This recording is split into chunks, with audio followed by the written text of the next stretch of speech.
Bonjour à tous, je m'appelle le frère Ecclésias Mwanza. Je suis le frère des Assemblées des Dieux, 37e Mont Sinaï.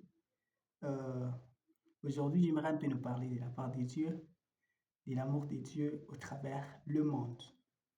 Euh, Avant de parler de l'amour des dieux au travers le monde, je vais parler un peu de la Genèse. C'est quoi la Genèse? La Genèse, c'est l'une des bons moments.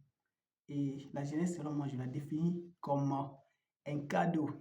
La jeunesse, c'est un cadeau dans le sens où la personne est forte physiquement. La jeunesse, c'est un cadeau. C'est dans le temps où la jeune personne, la jeune fille ou le jeune garçon a toutes les probabilités et les potentiels de travailler sur lui, d'étudier, de parler de Christ fortement, de parler au travers le monde, d'apprendre beaucoup de choses. La jeunesse, c'est un cadeau parce que bon nombre de gens en profitent de ces temps, mais malheureusement, de nos jours, beaucoup de jeunes ont perdu le sens de la vie. Ils ont donné euh, accès à leur cœur à n'importe quoi. Ils ont donné accès à leur cœur à la drogue, à la masturbation, à la pornographie, au sexe avant le mariage, à la bisexuelle et d'autres parviennent même à avorter. Alors que la jeunesse est un cadeau, aujourd'hui je vais nous parler de l'amour de Dieu.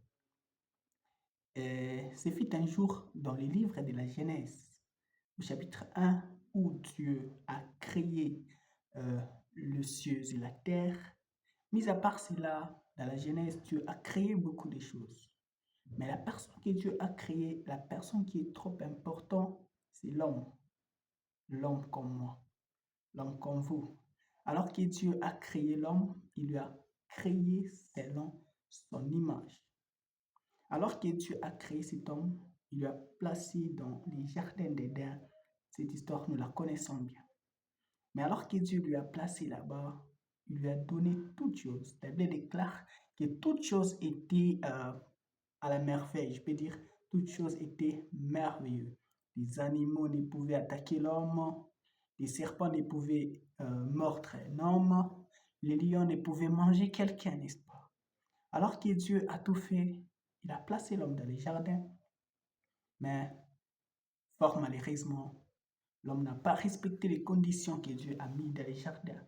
Dieu a dit, vous n'en mangerez pas à l'arbre de la connaissance du bien et du mal. Alors l'homme a mangé en écoutant sa femme, et lorsque le serpent a menti à la femme, elle a mangé.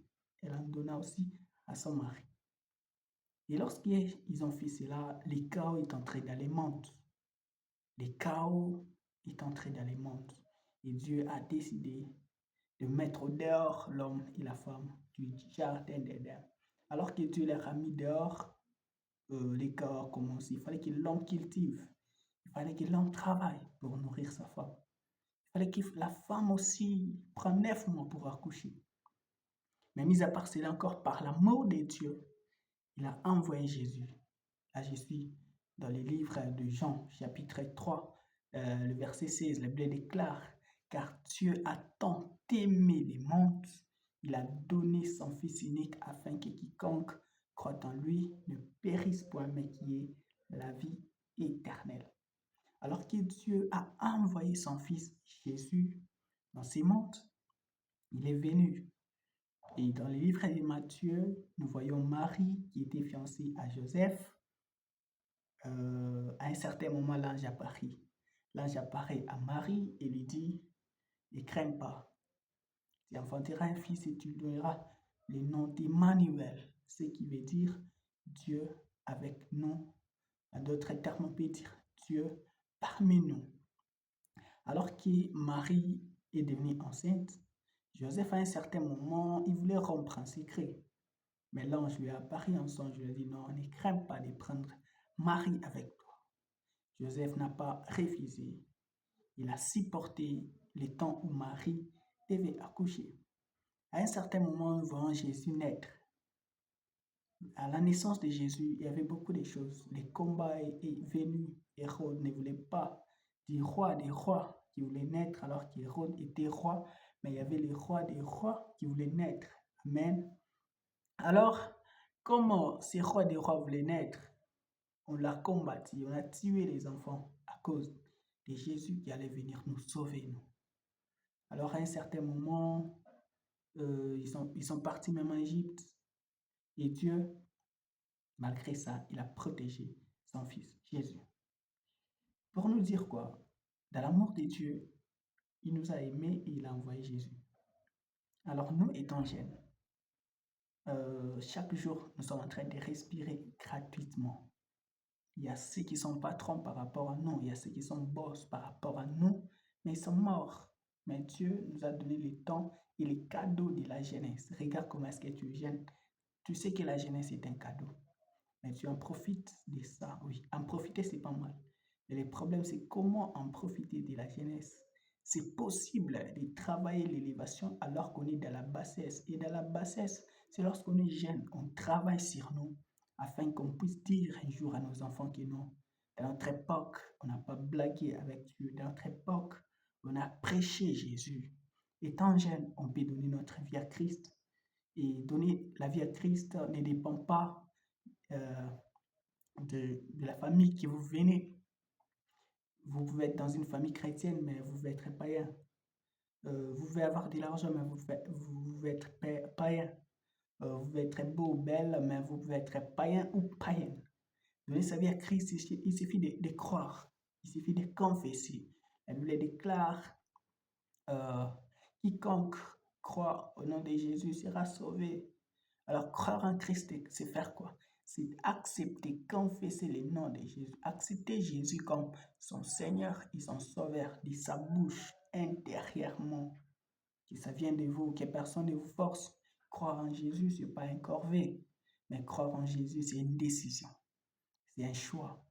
Parce que Dieu nous a donné le libre arbitre de choisir. Tu veux, tu choisis Dieu, Jésus, et tu ne choisis pas. Et ne pas choisir, c'est aussi un choix d'aller en enfer, d'aller dans les temps du feu, mourir éternellement. Et accepter Christ, c'est aussi un choix, la vie éternelle. Alors, pour accepter Christ, il faut faire quoi? Il y a beaucoup de gens qui se demandent comment est-ce que je peux faire, moi, impudique, moi, ivrogne, comment est-ce que je peux faire pour donner ma vie à Christ? De toi-même, tu ne peux pas y arriver. Mais avec Jésus, tu peux y arriver. C'est lui-même qui a la capacité et le potentiel de te changer. Car moi, je ne peux jamais changer la vie d'une personne. Mais Jésus peut changer la vie d'une personne. Alors, ne t'efforce pas, n'essaye pas de faire de ton mieux. De toi-même, tu ne peux pas y arriver. Mais dis à Jésus, viens dans ma vie, entre dans ma vie, change-moi. Et Jésus va te changer. Alors, c'est par là maintenant dans l'amour de Dieu, dans Jean 3,16, nous voyons Dieu, il a aimé les mondes. Dans les mondes, il y a beaucoup de pays, beaucoup de nations, des royaumes, des tribus. Il y a beaucoup de dialectes, de langues différentes, des peaux, la couleur des peaux différente. La couleur des peaux n'est pas un problème pour donner sa vie à Christ. Voire même notre tribu n'est pas un problème pour donner la vie à Christ. Mais il suffit juste de croire en lui. Il suffit juste de l'accepter comme son Seigneur, comme son Sauveur. Et il va venir dans ta vie jusqu'à la vie éternelle. Et tu seras sauvé et tu vas vivre éternellement. C'est ce qui nous est réservé pour nous, les enfants de Dieu. Une fois vous donnez votre vie à Christ, directement, vous êtes sauvé. Je n'ai pas besoin de connaître votre église, votre religion ou quoi, non. Et moi, je vous présente Jésus. Peu importe l'église que vous fréquentez, c'est peut-être que vous n'avez jamais donné votre vie à Christ. C'est possible de croire en Christ. Mais moi, je n'ai pas un problème d'église. Je ne vous demande pas, oh non, vous fréquentez quoi, non. Moi, je vous présente Jésus-Christ. C'est Jésus qui sauve. Partout où vous soyez, c'est Jésus qui sauve. Dans la famille que vous êtes, c'est Jésus qui sauve. Dans l'université que vous êtes, c'est Jésus qui sauve.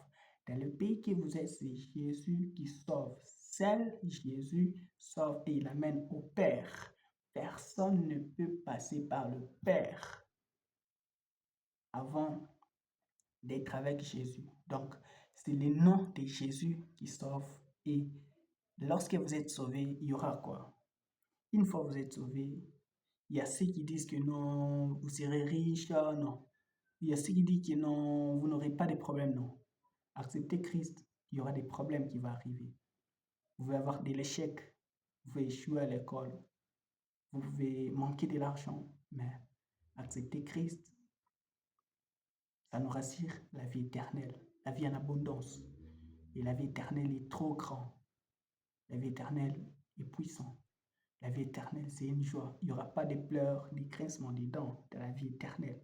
Il n'y aura pas d'opération, il n'y aura pas de guerre là-bas, il n'y aura pas de pleurs là-bas, il n'y aura pas de déception amoureuse là-bas, il n'y aura pas de naf là-bas, il n'y aura pas de CV là-bas. Dans la vie éternelle, là, nous serons libres avec Jésus. Nous allons vivre éternellement avec Dieu et nous allons voir les anges. Nous allons voir des personnes qui nous ont précédés dans la foi. Nous allons voir des grands hommes de Dieu, des grands prédicateurs, de vrais prédicateurs de Dieu. C'est un peu ça. Je